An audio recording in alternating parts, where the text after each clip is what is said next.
Bonjour à tous et bienvenue. Aujourd'hui, nous avons rendez-vous avec notre jardinière Françoise dans les beaux jardins du quartier du désert. Notre jardinière a donc accepté de nous parler de son point de vue sur la biodiversité et de ses pratiques jardinières.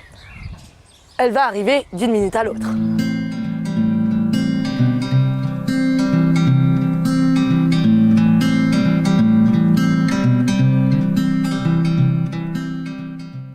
Depuis combien de temps vous aviez votre jardin ? Ça fait à peu près 21 ans.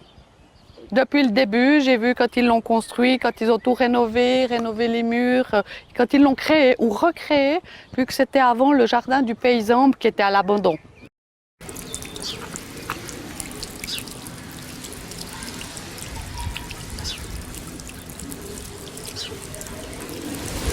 Combien d'espèces végétales différentes avez-vous à peu près dans le jardin ? J'ai jamais compté, j'en ai beaucoup. Au fil des années, j'ai vraiment des petites herbes, j'ai de la ciboulette, j'ai des plantes, des fleurs, des petits fruits. C'est le plus intéressant, les petits fruits finalement. C'est ce qui me fait le plus plaisir. Surtout des framboises. Alternez-vous les espèces que vous plantez d'une année à l'autre ? Oui, tout ce qui est pour les salades et petits légumes, oui, mais autrement, les framboises, ça reste plusieurs années. Là, j'ai un mûrier, on ne peut pas l'enlever. Toutes les petites herbes, non. Ce qui peut, oui, mais autrement, non. Puis certaines espèces devraient être plus à l'ombre, donc on va quand même choisir un endroit à l'ombre. Donc oui et non, dans la limite de la place. Je ne fais pas attention quelle plante va avec quelle plante. Okay. Ça, je ne fais pas tant attention.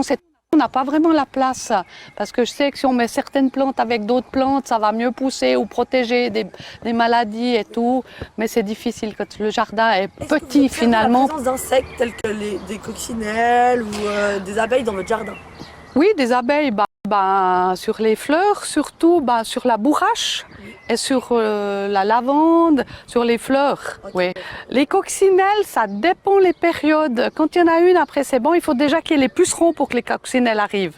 Voilà. Les limaces, maintenant on en a moins. Il y a des périodes où on en avait beaucoup et on voit parce qu'elles nous mangent tout. Et ce qu'on n'aime pas du tout, c'est les mouches des choux. C'est des mouches blanches. Et là, on traite au savon noir. Mélange de l'eau et du savon noir, ce qui tue pas les autres insectes. Est-ce que la faune participe à l'entretien de votre jardin ? Les vers de terre, je dirais. On a beaucoup de vers de terre. Ça veut dire que c'est une terre qui est bien aérée, bien traitée et saine. Parce que si c'est une terre trop compacte, qu'on s'en occupe pas, qu'on marche trop comme dans les chemins, les vers de terre viennent plus. Donc les vers de terre, on dit qu'ils nous tournent la terre. S'il y a des vers de terre, c'est que c'est bon signe. Okay. C'est que le jardin fonctionne bien. Les coccinelles, bon signe ? C'est très très bon signe. Malheureusement, il y en a de moins en moins, comme tous les insectes. Vous remarquez une différence au niveau des insectes ? Énorme. Oui. Ouais. Là, on n'en voit pas beaucoup. Hein. Il y a 20 ans, il y en avait beaucoup plus. Il y avait beaucoup plus d'oiseaux aussi. Donc vous remarquez plutôt une diminution des espèces plutôt qu'une augmentation ? Oui, et du nombre surtout. Okay, il y en a encore, mais très peu. Est-ce que vous accordez une place importante aux plantes sauvages dans le jardin ?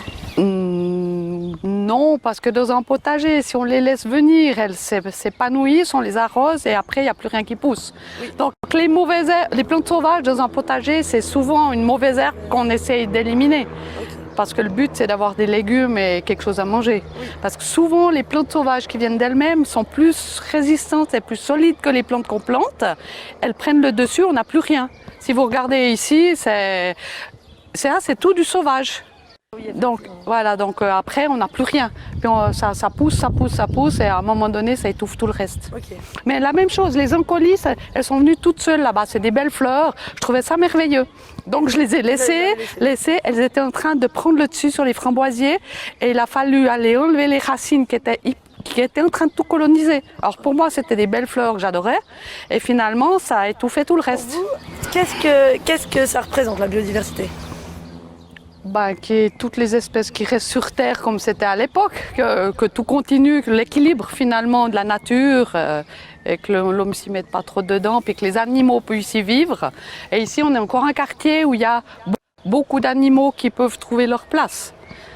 Parce qu'en ville, quand il y a un gazon avec une belle haie, un beau tuyau, ils ne peuvent plus vivre, ils ne trouvent plus à manger, il n'y a plus de fleurs, quoi. Or les quartiers villas, finalement, il y a moins de nourriture pour les abeilles, les oiseaux et tout, les hérissons, que dans un quartier qui est encore un peu sauvage ou vieux ou avec les forêts. Votre jardin comme un écosystème favorable à la biodiversité.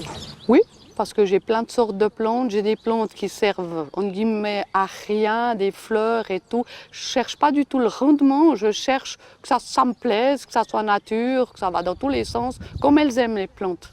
Mais je veux pas propre en ordre tout droit, j'y arrive pas. C'est pas ma nature. J'essaye quand même d'avoir des plantes vivaces qui reviennent chaque année pour pas chaque année devoir acheter, remettre. J'ai vraiment des choses. Je rachète pas grand chose à part les légumes. Ça tout le reste revient. Les fleurs reviennent, j'ai des jonquilles qui reviennent, j'ai les élébores qui reviennent, les étoiles de Noël, j'ai les pivoines, les fleurs reviennent. Le thym, je le laisse aussi parce qu'il fleurit, c'est beau quand il est en fleurs. Je ne voudrais pas devoir partir. Non, on est en ville, mais il y a la verdure. Ainsi, pour notre jardinière Françoise, la biodiversité est la diversité des espèces vivantes, la faune et la flore qui cohabitent ensemble dans un même écosystème. Mais alors, pour vous, qu'est-ce que la biodiversité ?